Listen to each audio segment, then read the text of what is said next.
Now, what may be the most remarkable coming out event we've ever seen. A little girl is unable to speak a word or connect to the world around her in any way. Or so everyone thought, until she turned 11 and suddenly something remarkable happened. ABC's John McKenzie has the story of a girl breaking out of her own body. You don't know what it feels like to be me. When you can't sit still because your legs feel like they're on fire, or it feels like 100 ants are crawling up your arms. How is it that these powerful words came out of this flailing body? People look at me and assume I am dumb because I can't talk.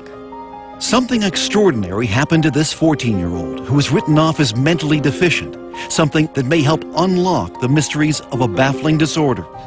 What do I want? I want to be like every other kid, but I can't because I am Carly. Born in Toronto, Canada, Carly Fleischman was 2 years old when it became clear she was not keeping up with her twin sister Tara. When you're told your child is going to be developmentally delayed, that they might achieve the developmental level of a 6-year-old, it's like being kicked in the gut. When Arthur Fleischman and his wife Tammy learned the diagnosis was autism, they expected the worst, that the twins were headed in different directions. And how bad did it get for Carly, those first few years? Awful. Part of her delays prevented her from walking, from sitting up. It was clear that Carly, like most autistic children, was lost in her own world, perpetually swimming underwater. And all the doctors would say, you're the parent. You should do as much as you feel you need to do for this kid. Carly, stand up. The Fleischmans were on their own. Experts told them that early intervention was critical. You use your fork. So ever since Carly was 3, her therapy has been intensive, unrelenting. This took about 40 to 60 hours a week of one-to-one therapy. She always had about 3 to 4 therapists working with her. And if you're not getting results with one approach, you move on and you try something else. You didn't give up. You pushed Carly. When you look in Carly's eyes, you can see an innate intelligence. So we never gave up. We never gave up. But if there was intelligence, Carly's ceaseless rocking, flailing arms, and tantrums hid any trace of it. Worse, she couldn't speak, not a word. I did not have any expectation that she would have a fluent form of communication.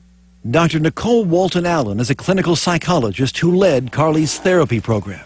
Her profile was that of a child who was severely autistic and more than likely moderately mentally retarded.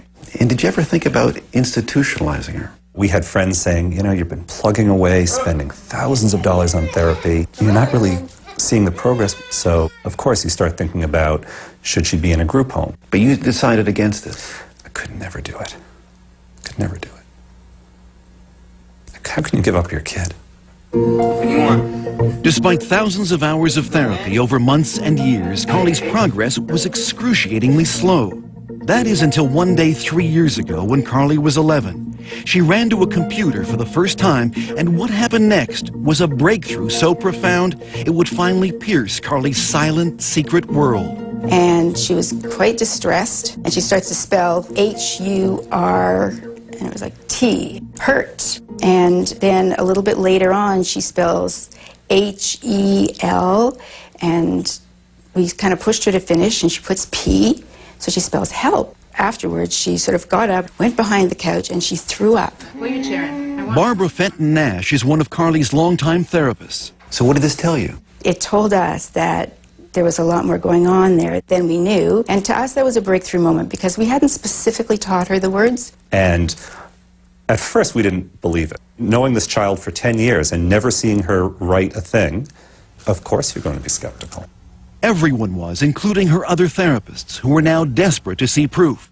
But Carly refused to type, exhibiting the same hysterical behavior that led experts to label her as mentally retarded. She would strip off her clothes. She would go into the bathroom and she would engage in fecal smearing. So the typing was great, but no one could see it. Here, show me. What was needed was some tough love. If Carly wanted something, she would have to type for it. First type, and then you get. Let's go. Oh, she had to work for it. If she wanted information, if she wanted to go somewhere, she had to type by herself. Finally, several months later, Carly began to type for others. She started to realize that by communicating, she had power over her environment. And what came through her finger, typing one letter at a time, with fluency no one could believe, was astonishing. I am autistic, but that's not who I am. Take time to know me before you judge me. I am cute, funny, and like to have fun. Through her torrent of words, Carly began to unravel the mysteries behind her often wild behavior. Like banging her head. Because if I don't, it feels like my body is going to explode. It's just like when you shake a can of Coke. If I could stop it, I would, but it's not like turning a switch off. I know what is right and wrong, but it's like I have a fight with my brain over it. Use your words. And Carly was not shy about expressing her desires and frustrations. I want to be able to go to school with normal kids, but not have them getting upset or scared if I hit a table or scream. I want something that will put out the fire. We were also horrified because for years we had spoken in front of her as if she wasn't there. Now, for the first time, Carly was able to have conversations with her parents. You think you can write back to Dad? I want to go on a snowmobile. Can we do it? Will you go on one? I think it would be fun. So here's your daughter, and finally you get to meet her. Mm-hmm. What was that like? Overwhelming. Overwhelming. I stopped looking at her as a disabled person. You promised.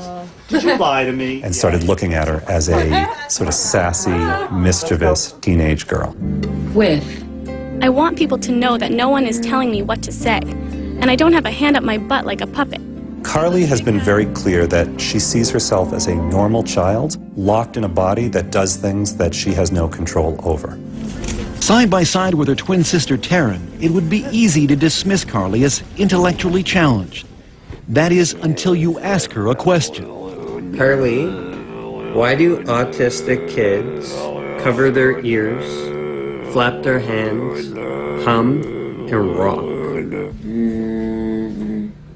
It's a way for us to drown out all sensory input that overloads us all at once. We create output to block out input.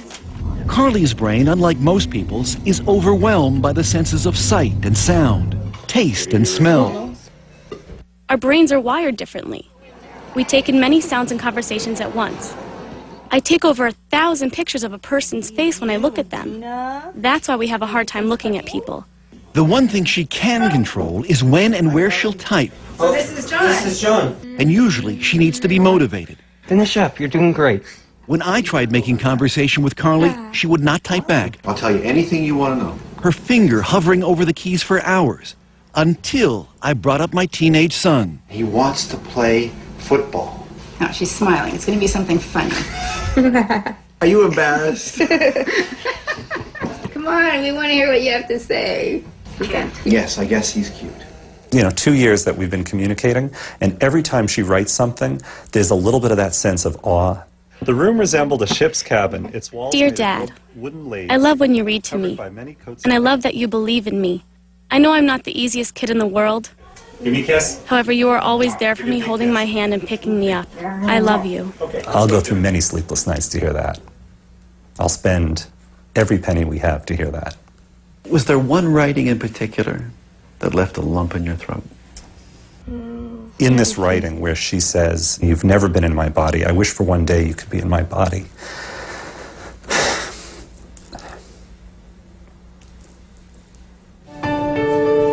A year after we first met Carly, she is happier, calmer, more independent. Come on, let's get this in the pan. She's even writing a novel. I think that humankind is just oblivious to things that have been around for many years. She also has her own internet blog and twitters regularly, answering questions from people all over North America. I think Carly knows that she now has a voice that can help other kids. Now she looks at herself as someone who can make a mark on the world. And that's got to be life-changing. What do you hope for Carly now? I want her to be happy. I want her to have dreams and goals and accomplish those goals in spite of her challenges. I think the only thing I can say is don't give up. Your inner voice will find its way out. Mine did.